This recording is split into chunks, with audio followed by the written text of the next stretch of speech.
Hey everybody, it is your boy, Baseman Awakens, checking in with you for the latest video on the Baseman Awakens YouTube channel. For those of you who are new, I just want to say welcome to my channel and I thank you for checking out my channel's content. Who am I? I am Baseman Awakens, a black man that over the last 6 years has transformed his life by awakening into his potential and also realizing who he is as an empath. And how have I done this? I've done this by adopting a codified lifestyle. And if you'd like to know more about that, check out the links to Neely Fuller on the Baseman Awakens YouTube channel description. By recognizing that not only I, but all of us live in a constructed matrix where everything is planned. If you want to know more about that, check out the links by Alan Watt on the Baseman Awakens YouTube channel description. And now I've also combined that with that red pill lifestyle where basically I've learned to put myself first. So I'm a codified red pilled black man. A beautiful, beautiful combination of ideologies. And I just want to remind everyone that every Sunday is when I drop the new videos on the Baseman Awakens YouTube channel. So remember to like, share, and subscribe and tap that little notification bell so you can get a notification every time I drop my amazing and well-produced videos. And it's also very important nowadays due to the fact that YouTube recently changed its algorithm to basically suppress what YouTube describes as either alternative news or alternative viewpoints. And trust me when I say Baseman is alternative as you can get. So I really need your support. All right, let's get into today's video, which is the Obama effect on the American Descendants of Slave or ADOS movement. If you're not familiar with the ADOS movement, don't worry. I'm going to go into that in detail in a few minutes. But I just want to lay out the reason why I decided to do this video. It's interesting, because over the last, I would say 3 to 4 weeks, there's been a number of announcements in the Democratic Party in terms of who wants to run for the president in 2020. I'm pretty sure you're familiar with the fact that Kamala Harris put in her ticket into the hat or put her name into the running. And then more recently, also Cory Booker, who put his name into the running. Now, both Kamala Harris and Cory Booker are quote unquote black. And I think it's very important that I define the two terms I'm going to be using in this video. Black means all the black people in this country, regardless if you're African American, Caribbean, African, or Afro-Latino, versus African American, which is specific to black people who've been in this country for generations and they can trace their ancestry back to American slavery. Now, in terms of Kamala Harris, there was a lot of grassroots pushback by just regular old black people in terms of why they didn't support her. For some, they said it's because of her record as a prosecutor, her promoting tough on crime legislation that put a lot of black men in jail. For other African Americans, their objections were around the fact that they believe that she really isn't black, citing her mixed heritage in terms of her mother being an Indian person from India. Other people saying that her father, either because he's Jamaican or because he's an Indian Jamaican or he's a mixed race Jamaican. And then also people saying that she didn't understand the African American experience, which, I did a video about my thoughts about those arguments. So I really don't think that they're legitimate. But if you want to know more about that, check out the video I specifically did on Kamala Harris. However, I was shocked that there was just the same level amount of pushback about Cory Booker, who is clearly an African American and who can trace his ancestry back to blacks who went through the American slavery experience. However, I'm taking a look at this on a bigger picture, right? And the pushback that African Americans have been giving both Kamala Harris and Cory Booker are actually a good thing. And I think this means that black people have grown, African Americans have grown in terms of their political thinking and what they expect from the political establishment. And I call this the Obama effect. What is the Obama effect? When Obama ran in 2007, 2006, black people automatically supported him because we looked at him as representing, the final step, getting to the White House. That's an achievement for black people. And I was one of the blacks who supported him, and so did my fiance, who's also African American. I'm Caribbean American. She's African American. That's also another important topic I will be discussing in this video. But in terms of Obama, he never had a specific platform for black people, even though he had one for almost every other voting group or demographic out there, including Jewish people, Hispanics, LGBT, and white women. Not women, because when we talk about women's issues, we're really talking about white women, all right? But the most important part of the Obama effect, and this is where black people, we have to take responsibility, is that we really never demanded anything from him in terms of a political platform. And it shows, because over the 8 years of his presidency, things for the black community overall have gotten a lot worse. But in looking back at Obama over his 8 years as a president and the 2 years that he was running for the presidency, he never hid the fact that he didn't plan on doing anything for black people. And I think my fiance represents a good example of that growth and the political consciousness of African Americans, because her and I were talking a couple of days ago, and she's like, I was watching an old video or old speech of Obama, and he really never said anything when it came to black people. He was just saying things that made people feel good and think good things, but he never said anything specific for black people. And I was like, that's actually a good thing, because it shows that you've grown in terms of how you think, and now you're going to be much more discerning in terms of who you give your support to. And I also want to add this fact as well. I mean, it seems as if issues concerning the black community and police, specifically in terms of police shooting, heavy-handed tactics that the police have been utilizing lately in terms of policing the black community. I could think about the whole situation in Ferguson. The truth is that Obama actually helped to make that worse. It was his administration that gave all the surplus equipment that the military didn't need anymore, because we were bringing all the troops back from Afghanistan and Iraq, to the police. And now that equipment, the body armor, the flak jackets, the machine guns, the tanks, the helicopters are actually being used to terrorize the black community. I just want to add that, and I want you guys to think about it. But now in 2019, things are different. African Americans are making demands for their votes. And the first politicians that have been affected by this are Harris and Booker. But I don't think this just applies to black politicians. And I also want to add the fact that I notice Obama's been extremely silent. I haven't heard anything from Obama in the last couple of months concerning the 2020 elections.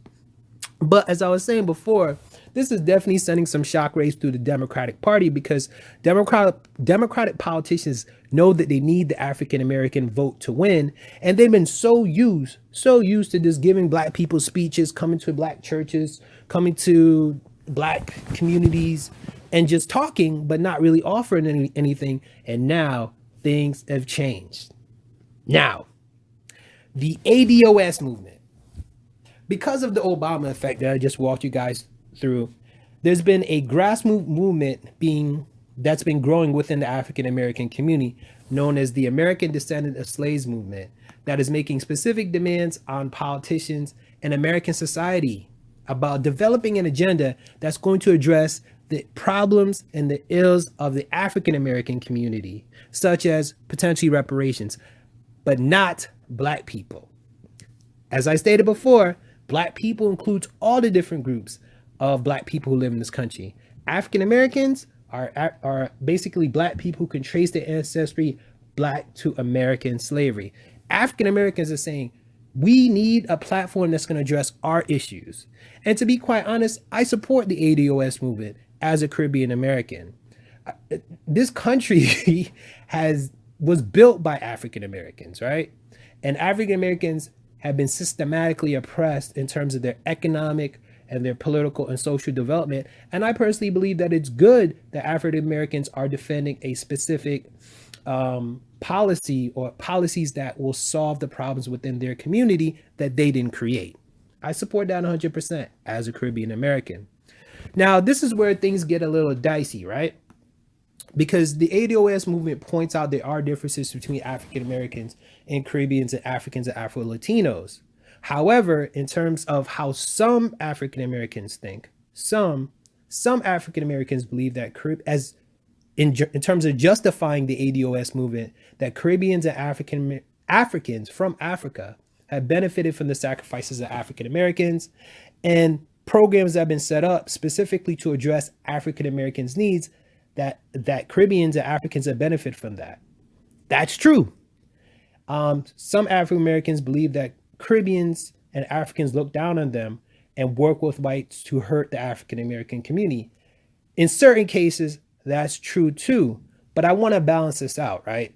As I stated before, I'm a supporter of the ADOS movement, and I do believe that African Americans need policies and actions that specifically benefit their issues that they've been dealing with as a product of 400 years of oppression. However, I think there needs to be a balanced discussion about this. There, it's true that Caribbeans and Africans come here, such as my family, and have benefited from the sacrifices of African Americans.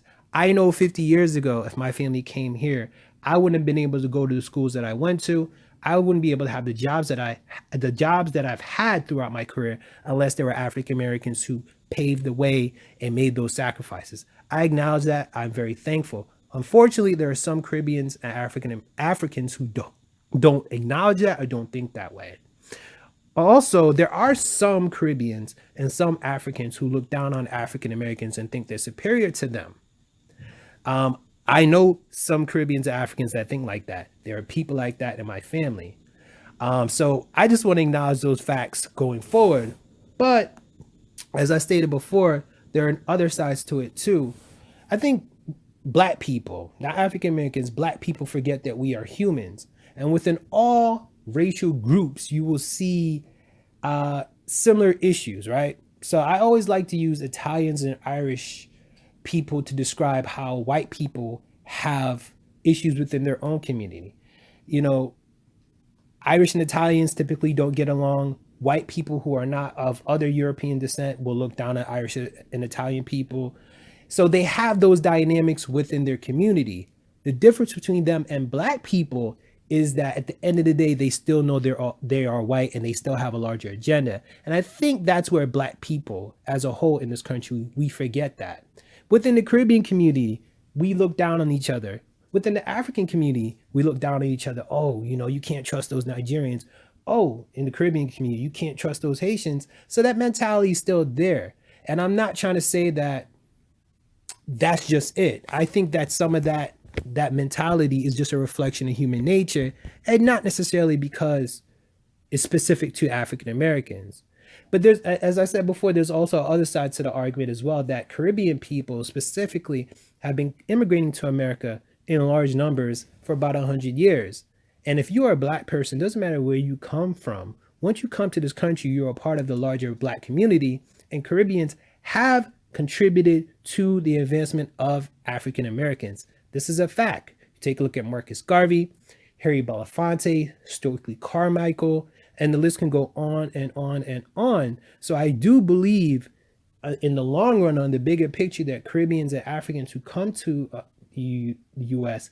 ultimately contribute to the overall development and investment of the African American community. Now, some people might not agree with that, but that's just my viewpoint. And there have been a number of, influential African Americans who have been pushing the ADOS movement, which again, I support, but they've been putting out arguments that I think are not necessarily legitimate. Like, I listen to Tariq Nasheed, and I've heard a number of his discussions on the ADOS movement, and he's talked about, he's made this statement a few times about how Caribbeans, they don't want to live around African Americans, and the first opportunity they get, they've worked with whites to basically harm African American interests. And I'm like, Tariq, let me compare and contrast that. So historically, Italians have always liked to live in Italian neighborhoods, but just because Italians have lived in Italian neighborhoods and done things for the Italian community, did that hurt the white community as a whole? No. So even in cases where there have been Caribbean communities that have been developed, where specifically Jamaicans or Haitians or X or Y, Z, you're telling me that actually overall has hurt the African American community? That's kind of a silly argument. And then also this whole idea that Caribbean or Africans specifically work with white people undermine African Americans. I think that's pure BS as well. I can speak about it from my personal experience. In the metro area I live in, there's a large number of African Americans, there's a large number of Caribbeans, and a large number of Africans. And it's been my personal experience that black people from all three groups have worked with white people to undermine interests of all black people. So I think it really comes down to the mentality of that specific individual and not necessarily the group that they come from. But going back to the larger point, I believe that the ADOS movement is actually a good thing, and it represents a change in the political consciousness of African Americans. And I do believe that the Democratic Party needs to have a specific platform to address the needs of African Americans and also black people in this country as a whole. My experiences as a Caribbean American man is no different from any African American man. I put up with racism, I put up with microaggressions. I always have to try 2 or 3 times harder. So ultimately, I recognize that the ADOS movement will ultimately benefit me as an individual in terms of just improving the quality of life for all black people in this country. Those are my thoughts on this topic. I really thank you for listening in. If you have any comments or feedback, please leave them. I want to hear from you guys. And remember to like, share, and subscribe. And thanks for the support. Baseman Awakens, out.